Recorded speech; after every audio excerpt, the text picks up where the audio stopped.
Surat police સ્ટેશનના 14 વણ શોધાયેલા ચોરીના ગુનાઓનો ભેદ ઉકેલતી સુરત પોલીસ એક ઈસમને ઝડપી પાડી તેઓની વિરુદ્ધ કાયદેસરની કાર્યવાહી હાથ ધરી છે. વડોદરા શહેરની હદ વિસ્તારના વિવિધ ગુનાઓમાં સંડોવાયેલો આરોપી છેલ્લા કેટલાક સમયથી નાસ્તો ફરતો હતો, જેને પકડવા માટે સુરત પોલીસના પોલીસ ઇન્સ્પેક્ટરના માર્ગદર્શન હેઠળ ગુનાના આરોપીને પકડી પાડવા માટે વિવિધ પોલીસના બાતમીદારોને માહિતી આપવામાં આવી હતી, જેને લઈને બાતમીદાર દ્વારા બાતમી આપતા આરોપી અબ્દુલ સબીર શેખને સંજયનગર ઝૂંપડપટ્ટી 2 સુરતથી ઝડપી પાડ્યો હતો અને આરોપી પાસેથી અલગ અલગ કંપનીની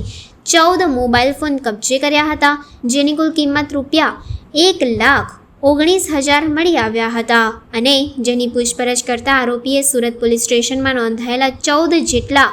વણ શોધાયેલ ગુનાઓનો ભેદ ઉકેલી આરોપી સામે કાયદેસરની કાર્યવાહી હાથ ધરી છે.